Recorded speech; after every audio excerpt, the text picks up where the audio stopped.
So hello everyone. Today's I am talking about staffing importance. Myself Thakur Sumit Singh from GLA University. So let's begin. तो सबसे पहले ये जानते हैं कि स्टाफिंग का मतलब क्या होता है। तो हमारे यहाँ पे सामने एक इसकी डेफिनेशन है। तो आइए इसको जानते हैं। Staffing involve finding the right person at a right job, having the right qualification at the right time, doing the right job.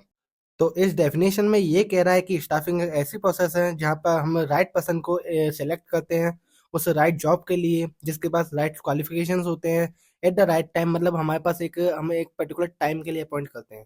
तो स्टाफिंग प्रोसेस सीधी सीधी यही कहती है। साथ ही साथ हमें एक और डेफिनेशन दे रखी है नीचे जो कि सर हेनरी फ्यूल ने कहा है, तो हम इसको भी जानते हैं। ये इसमें कह रहे हैं कि staffing has been described as a managerial function filling the keeping field position in the organisation structure. बिल्कुल सही बात है। विदाउट स्टाफिंग एक मैनेजरियल फंक्शन कंप्लीट नहीं किया जा सकता, बिकॉज ये एक मैनेजरियल फंक्शन है। Without planning, without staffing we can not achieve our goals. आइए हम साथ ही साथ देखते हैं कि हमारे साथ और कौन सी हमारी डेफिनेशंस है जो कि डिफरेंट डिफरेंट ऑथर्स ने कही है। यहाँ पे हमारे पास दूसरी डेफिनेशन है जो कि हमें कूंट जेड एंड ओडोनल ने कही है। तो ये इसमें कहते हैं staffing is a managerial function of filling and keeping filled the organisation structure. इसमें भी ये यही कह रहे हैं कि एक हमें एक पोजीशन होती है जिसको हम फिल करते हैं उन पर्टिकुलर मेंबर्स से, पर्टिकुलर जॉब इफेक्टिव मेंबर्स से, कि जो लोग हमें उस हमारे पर्टिकुलर ऑर्गेनाइजेशन में हम उनसे काम निकलवा सकते हैं। आगे कहते हैं inventoring the people available and recruiting selecting placing promotion appraising planning the careers. इसमें ये सब हमारे जॉब फीचर्स हैं। पहले हम एक पर्टिकुलर पर्सन को प्लेस देते हैं अपनी ऑर्गेनाइजेशन में, फिर उसका प्रमोशन भी करते हैं, उसका एप्रिसिएशन भी करते हैं। आगे सर हमारे वो हमारे प्लानिंग में जुड़ा रहता है और करियर्स में जुड़ा रहता है। ऑल दो कूंट जेट ओर्डिनल यहाँ पे यही कह रहे हैं। और आप देख पा रहे हैं कि हमारे दूसरे जो सर हेनरी फ्योला उन्होंने भी यही कहा है। Staffing is essential managerial function, जो कि मैं पहले बता चुका हूँ, is concern with obtaining organising training to achieve the objective of organising. इसमें भी ये कहना है कि एक पर्टिकुलर पर्सन को हमें पहले ट्रेनिंग देनी पड़ती है, उसके बाद वो एक एबल हो पाता है, पूरा एबलिटी हो जाती है उसकी, वो हमारे ऑर्गेनाइजेशन के गोल को अचीव कर सकता है। So now friends, let's talking about importance of staffing. हमारा टुडेस टॉपिक यही है कि इंपॉर्टेंस क्या क्या होती है स्टाफिंग की। आइए देखते हैं। तो जैसा कि हम यहाँ पे देख रहे हैं कि हमारे पास एक 7 ऐसी इंपॉर्टेंस हैं जो कि स्टाफिंग में अप्लाई होती है। आइए एक-एक करके इनको जानते हैं। तो यहाँ हमारे पास सबसे पहली इंपॉर्टेंस आ रही है filling the roles by obtaining competing personnel. तो आइए इसके अंदर जानते हैं कि हमारे पास क्या-क्या है। Obtaining competent personalising function is needed to fill the job position. There will be no use of job position unless or until are those occupied by employee. तो यहाँ पर ये इंपॉर्टेंस बताती है कि जो हमारी जॉब पोजीशन है उनको कैसे फिल कराया जाएगा, जो अनलेस टाइम है उसको कैसे माइनस डिवाइड कराया जाएगा, और जो हमारे ऑक्यूपाइड एम्प्लॉयज हैं उनको कैसे एक पर्टिकुलर जॉब के लिए असाइन कराया जाएगा। देन हमारे पास सेकंड इंपॉर्टेंस आती है optimum utilisation of human resources. जैसा कि आप लोग जानते हैं कि ये एक बड़ी इंपॉर्टेंस है।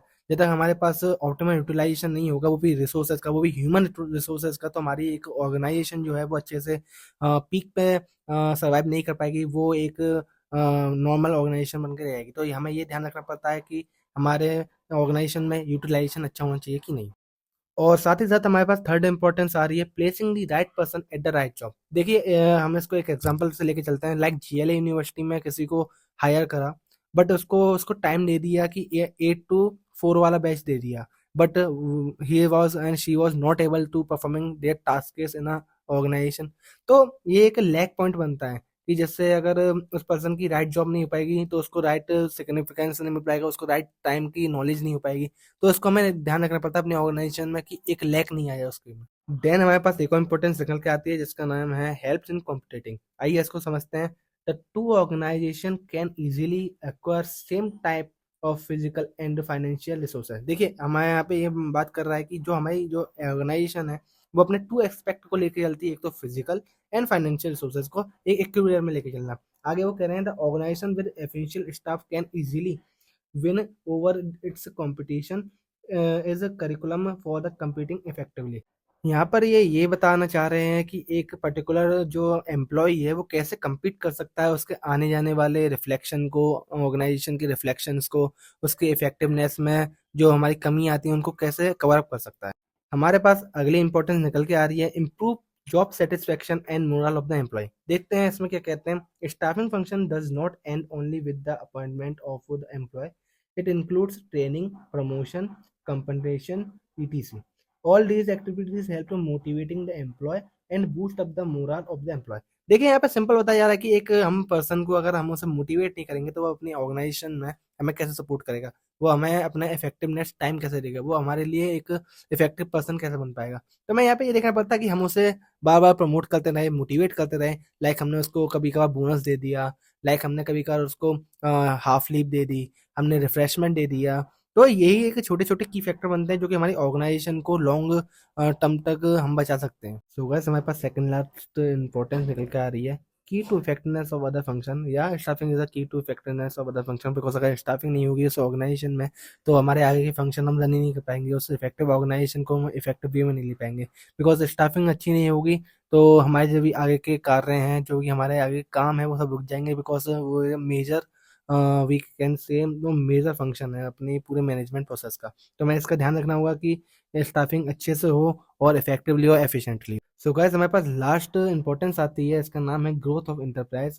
Bye appointing efficient staff ensure consulting survival and growth of the enterprise growth involves expanding a business size and revenue of the market। इसमें ये कह रहा है कि अगर हमारा स्टाफ अच्छा हुआ तो वो हमारी ग्रोथ करवाता है इन अ मार्केट।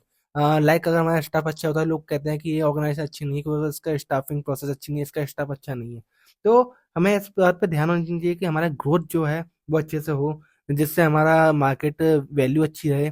और ऑल दो सब थिंग्स अच्छी रहेगी, ज़्यादातर स्टाफिंग अच्छी होगी तो सारी प्रोसेस अच्छी ही आएगी। So thank you all of you to watching my video and thank you to giving the opportunity to explain the importance of the staffing. Thank you so much.